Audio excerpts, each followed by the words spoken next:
ನನ್ನ ಮೊಮ್ಮಗಳು ಅಮ್ಮು ಎಷ್ಟು ಒಳ್ಳೆ ಕೆಲಸ ಮಾಡಿದ್ದಾಳೆ.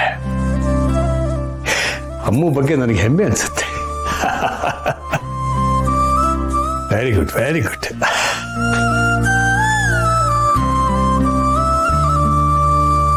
ಏನಿವತ್ತು ನಮ್ ತಾತನ್ ಮುಖದಲ್ಲಿ ಬೆಳದಿಂಗ್ಳ ಚಂದ್ರನ್ ನಗು ಕಾಣಿಸ್ತಿದ್ಯಲ್ಲ?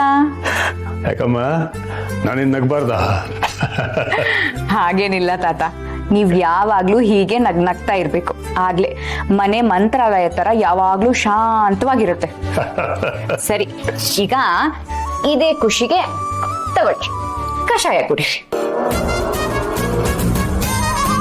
ಇದ್ಯಾಕ್ ತಾತ ಬೆಣ್ಣೆ ತಿಂದ್ ಕೃಷ್ಣನ್ ತರ ಇದ್ದಿದ್ ಮುಖನ ಕಿವುಚ್ಕೋತಾ ಇದ್ದೀರಾ? ಮತ್ತಿನ್ನೇನಮ್ಮ, ಖುಷಿಯಾಗಿರುವಾಗ ಬಾಯಿಗೆ ಸಿಹಿ ತಿನ್ಸೋದು ಬಿಟ್ಬಿಟ್ಟು ಕಷಾಯ ಕುಡಿದೆ ಅಂತಿದ್ಯಲ್ಲ. ಈಗ ನಾನು ಪರ್ಫೆಕ್ಟ್ ಆಗಿದ್ದೀನಿ, ಇವೆಲ್ಲ ಯಾಕೆ? ಹೌದಾ? ಹಾಗಿದ್ರೆ ಹೋಗಿ ತಾತ ಕಷಾಯ ಕುಡಿಯಲ್ವಂತೆ, ಪಾಯಸ ಮಾಡ್ಕೊಂಡ್ ಬರ್ಬೇಕಂತೆ ಅಂತ ಅಜ್ಜಿಗೆ ಹೇಳಿದ್ರೆ ಏನ್ ಮಾಡ್ತಾರೆ ಹೇಳಿ? ಬೇಡ ಬೇಡ ಬೇಡ ಬೇಡ, ನಿಮ್ಮ ಅಜ್ಜಿ ಕೋಪಕ್ಕಿಂತ ಈ ಕಷಾಯನೇ ಚೆನ್ನಾಗಿರುತ್ತೆ. ಕೊಡು.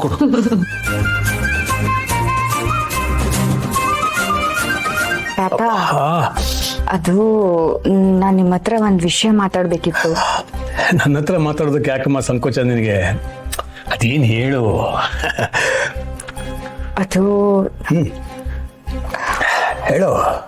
ಕಾಲೇಜಲ್ಲಿ ನಡೆದಿದ್ದ ಘಟನೆಗಳಿಗೂ ಆದಿಗೂ ಯಾವ ಸಂಬಂಧನೂ ಇಲ್ಲ. ನಿಜ ಹೇಳ್ಬೇಕು ಅಂದ್ರೆ ಆದಿನೇ ಬಂದು ನನ್ನನ್ನ ಕಾಪಾಡಿದ್ದು. ಇಲ್ಲ ಅಂದಿದ್ರೆ ನಾನು ಜೀವಂತವಾಗಿ ನಿಂತು ನಿಮ್ ಮುಂದೆ ಮಾತಾಡ್ತಾ ಇರ್ಲಿಲ್ಲ ತಾತ. ಆದಿ ಕೆಟ್ಟವನಲ್ಲ ತಾತ.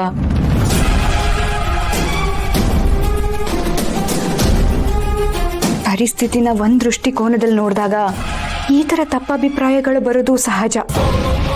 ಅದಕ್ಕೆ ಪ್ರತ್ಯಕ್ಷ ಕಂಡ್ರು ಪ್ರಮಾಣಿಸಿ ನೋಡ್ಬೇಕು ಅಂತ ಹೇಳ್ತಾರೆ.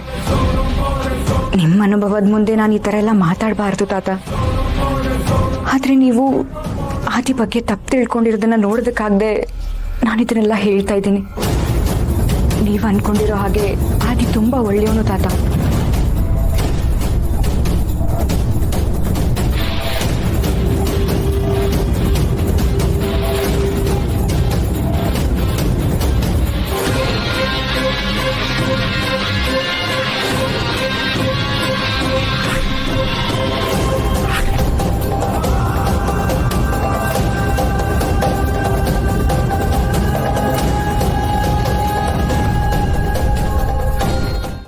ತಿಂಡಿ ಹಾಕೊಡ್ಲಾ?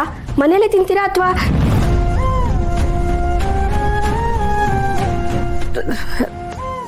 ಸರಿ ಬಿಡಿ, ಏನೋ ಬಾಯಿ ತಪ್ಪಿ ಅಂದ್ಬಿಟ್ಟೆ, ಅದಕ್ಕೆ ಯಾಕೆ ಕೋಪ ಮಾಡ್ಕೋತೀರಾ?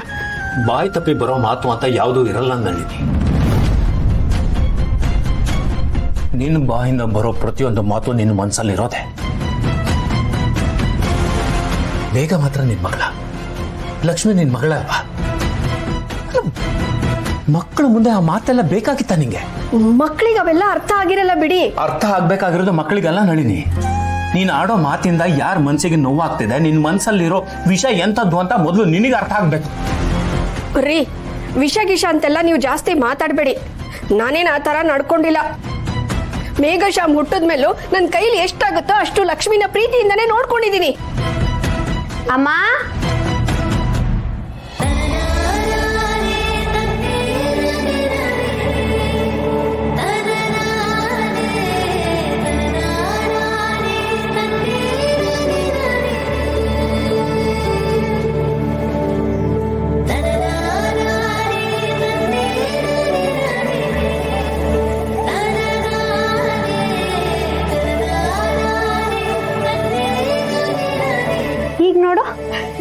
ಅಯ್ಯೋ ಅಯ್ಯೋ ಅಯ್ಯೋ, ನನ್ ಮುದ್ದು ಬಂಗಾರ, ಎಷ್ಟು ಚೆನ್ನಾಗಿ ಕಾಣಿಸ್ತಿದ್ಯಾ. ಕಾಲೇಜ್ಗೆ ಹೋಗ್ಬಾ, ದೃಷ್ಟಿ ತೆಗಿತೀನಿ. ಅಪ್ಪ, ಚೆನ್ನಾಗಿ ಕಾಣಿಸ್ತಾ ಇದೀನಾ? ತುಂಬಾ ಸುಂದರವಾಗಿ ಕಾಣ್ತಿದ್ಯಾ ಮಗಳೇ, ಗೊಂಬೆ ತರ. ಈ ಸೀರೆ ನಿಂಗೆ ತುಂಬಾ ಚೆನ್ನಾಗಿ ಒಪ್ಪುತ್ತೆ. ಅಪ್ಪ, ಲಕ್ಕಿಗಿಂತ ಜಾಸ್ತಿ ಚೆನ್ನಾಗಿ ಕಾಣ್ತಿದ್ದೀನಾ ಅಥವಾ ಕಮ್ಮಿನಾ? ಲಕ್ಷ್ಮಿ, ಮೇಘ, ನಿಮ್ಮಿಬ್ರಲ್ಲಿ ನಿಮ್ಮಪ್ಪಂಗೆ ಯಾರು ಹೆಚ್ಚು ಅಲ್ಲ, ಯಾರು ಕಮ್ಮಿನೂ ಅಲ್ಲ.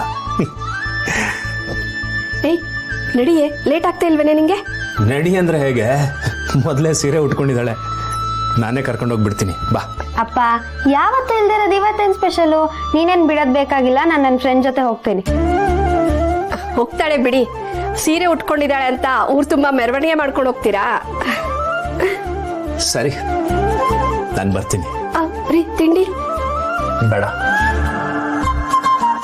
ಬಾ ಮಗಳೇ. ಸರಿ ಅಮ್ಮ, ಬರ್ತೀನಿ.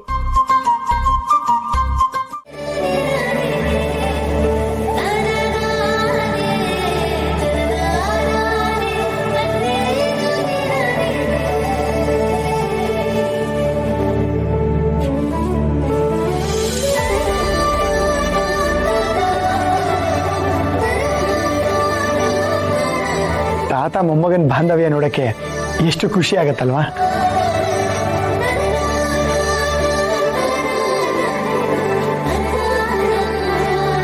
ಪರವಾಗಿಲ್ಲ, ನೀನ್ ಮಾಡಿರೋ ಕೆಲಸದಿಂದ ನನಗೆ ಖುಷಿ ಆಗ್ತಿದೆ.